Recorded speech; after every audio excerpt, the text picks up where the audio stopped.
nakatanggap po tayo ng mensahe na itong si Attorney Lopez o si Yusek Lopez na pinakulong ng Kamara gamit ang isang convicted child abuser na si Castro ay kukuhanin, pwersahin, sasama or hindi dadalihin sa Women's Correctional.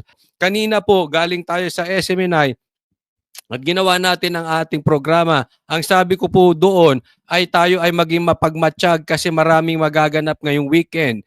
At alam natin na talagang meron talagang sakim sa kapangyarihan. Hindi ko alam kung ano na ang pumasok sa utak nila, ano na ang pumasok sa kanilang kaluluwa. Parang sila ay nalulunod na sa kapangyarihan. Ngayon, eto naman, Torres style. Talaga po, sinabi natin kanina yan, talaga may pagkakahambing ang mga hakbang ni Torre at itong si Martin. No? Ito naman ngayon, isang truck, di umano. Ito ay post ng isang kilalang political vlogger. At ito po ay meron din tayong natanggap na sulat na ngayon ay andyan na po ang mga pulis at pakukuha na po si Attorney Lopez para ilipat sa Women's Correctional. Grabe, ipakukulong. Talagang ihihiwalay kay BP Sara etong si Attorney Lopez. So pasok na po tayo. Ito, tingnan po natin mabuti ha. Ito po yung ating natanggap na sulat. Okay? Galing po sa HOR o House of Representatives dyan sa Quezon City, 19th Congress, 3rd Regular Session. Okay? Hindi na po natin babasahin lahat ha. Okay? Dito na po tayo sa bandang dulo. So, screenshot nyo na lang para tayo'y mabilis. At makapagmatsyag ang taong bayan, ikalat po natin ito. Dapat po ay nakabantay tayo. Mangyayari ito ngayong madaling araw. Alam naman natin, tulog ang mga Pilipino. Naku, magugulat sila pagkagising. Kaya kailangan po maikalat to agad-agad. Gisingin po natin ang ating mga kamag-anak. Having considered your report and recommendation here to attach the Committee on Good Government and Public Accountability in its special meeting held on November 20, 2024. Ayan yan, dire-diretso na lang, okay? Unanimously approved the transfer of the detention of Attorney Zulaika T. Lopez from the House of Representatives to the Women's Correctional Facility, Mandaluyong City. Talagang ikukulong. Ano ba? Ano ba, Tamba? Paano ka na ba talaga, Martin? Ikaw ba ay talagang nalunod na sa iyong pangarap? Dapat ka nga tawaging tambaluslos. Sabi nila, ang ibig sabihin ng tambaluslos, yung kukuhanin mo yung pangarap mo sa kahit anong pamaraan, sa kahit na maling pamaraan. Tila, di umano, ito'y nalulunod na sa kapangyarihan.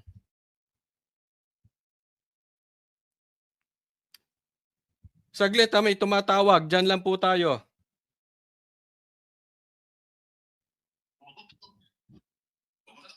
Wait. Wait lang, wait po. Naka-live ako. Wait lang ha.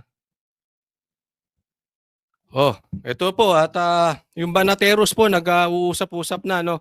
But ito pa.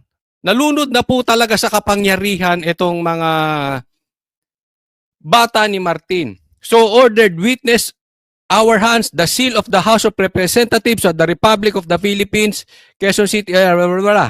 Okay, sa madaling salita, ipakukuha sa House si Attorney Lopez dadalhin sa Women's Correctional. Talagang ayaw nila pagtagpuin si BP Sara at saka ito. So, ito po ay talagang hindi natin masisisi ang taong bayan kasi ang dami pong nagme-mensahe sa atin at ito po ang ginawa ni Torre dyan sa KOJC. Pansin ninyo ha, ang problema nila, sabi nila yung security ni BP Sara. And yet, kaya nila magpadala ng maraming pulis dyan. Isang truck daw ng pulis, dadalahin dyan. Ano nang nangyari? Diba? Para ano? Pagka gusto nila, merong paraan. Pag ayaw nila, gagawin nilang excuse. Hindi po security. Kaya ayaw nyo dyan si BP Sara. Dahil kayo po ay takot sa kung ano man ang magiging damdamin ng Pilipino. Kaya pilit niyong pinaghihiwalay at ikukulong niyo. Saan niyo dadalhin? Aba, hindi naman ata tama yan. Nasa batas pa ba yan na pwede niyong ilipat? Kinontempt niyo lang yan ah. Wala kayong karapatan para ilipat yan si Atty. Lopez. Wala na sa batas yan. Hindi na kayo dumadaan sa due process. At ang balita ay padadampot sa pulis, di ba? So, ano na ito? Martial law tayo? Ganyan po ginawa sa KOJC, di ba? Oh, pipilitin. Kahit sa alam nilang mali, dahil maraming pulis, paano ka tatanggi? Wala ka nang magagawa dyan. Abay, magulo po ito. Wag po kayong magagalit kung sumama ang loob ng taong bayan at sila ay magpunta sa kalsada. Dahil kasalanan nyo po eh. Kayo po ang may kasalanan. Kayo po ang gumagawa ng kalokohan. Anong gusto nyo ba yung taong bayan? Sige, ilipat nyo. Gamitin nyo lahat ng pulis kahit na sinasabi nyo wala kayong security para kay BP Sara. Sige, ilipat nyo kahit wala sa batas. Oo na lang kami ng oo sa gusto ni Martin. Ganun ba ang kalakaran ngayon? Oo na lang kami ng oo. Hindi nyo pwedeng sisiyan. You cannot blame the people kung sila'y magalit sa gagawin nyo yan. Aba, hindi na biro ito. Yan po ay posible. Hindi po ako nagtatawag ng gulo. Pero hindi rin natin pwedeng awatin ng taong bayan kung sila'y manggugulo. Hindi na kasi biro ito. Talagang gagamit pa kayo ng puwersa. Ito, pakita ko sa inyo tong post na ito ha. Saglit lang. Ito. Tingnan ninyo. Ito ay pinost ni Mark Anthony Lopez. Batasan update. A truckload of PNP personnel arrived with an apparent order to facilitate transfer of Attorney Zulaika Lopez from her detention area to the Women's Correctional. Wala po sa batas yan. Anong kasalanan ng tao? May criminal ba siyang ginawa? Padadampot nyo sa pulis? Persahan yan. Hindi po kasi po pwedeng hindi yan persahan. Kung totoo itong sinasabi ni Mark Anthony Lopez at sa tingin ko ito'y nagsasabi ng totoo dahil umiikot na po itong message na ito. Even yung letter na pinakita ko, umiikot na po sa mainstream, umiikot na po sa amin. Ito po nagtatawagan na nga eh. Kayo, ano pa inaantay natin? Tingnan ninyo, persahan yan. Bakit kailangan ng truckload of PNP personnel? Ang kukuhanin nyo, babae. Ibig sabihin, alam ninyo, mali yung inyong gagawin. Kasi kung yan ay illegal, hindi wala kayong problema. Abay, matindi talaga. Nasunog na ata ito si Nasunog na ata ito talaga si Tamba. Martin, ano ba? Gumising ka. Alam mo, ito masakit sa atin eh. Dahil sa pangarap ng isang tao, nagugulo ang buong Pilipinas. Nang dahil sa iyo, nagkakaproblema tayo. Nawawala na ang pera ng taong bayan na supposedly ito ay para sa infrastructure. Saan natin dadalahin? Sa flood control at saka sa ayuda. Dahil sa pangarap ng iisang tao na hindi niya kayang gawin at hindi niya kayang lumaban ng patas. Alam mo, maging mapagmatsyag tayo ha. This weekend is very crucial. Wala po akong sinasabi na gagawin ninyo. Pero tayo ay maghakbang kasi baka mamaya magalit ang gobyerno sa atin. Hindi po. Wala naman akong kapangyarihan para utusan ng taong bayan. Meron po silang sariling pag-iisip. Meron po silang sariling damdamin. At pag yan ay talagang sumabog na ang kanilang damdamin, saan pa pupunta yan? Dahil naaapi na. Hindi na. Martial law po ang tawag kapag hindi na nare-respeto ang due process. Pag nalalabag na ang batas.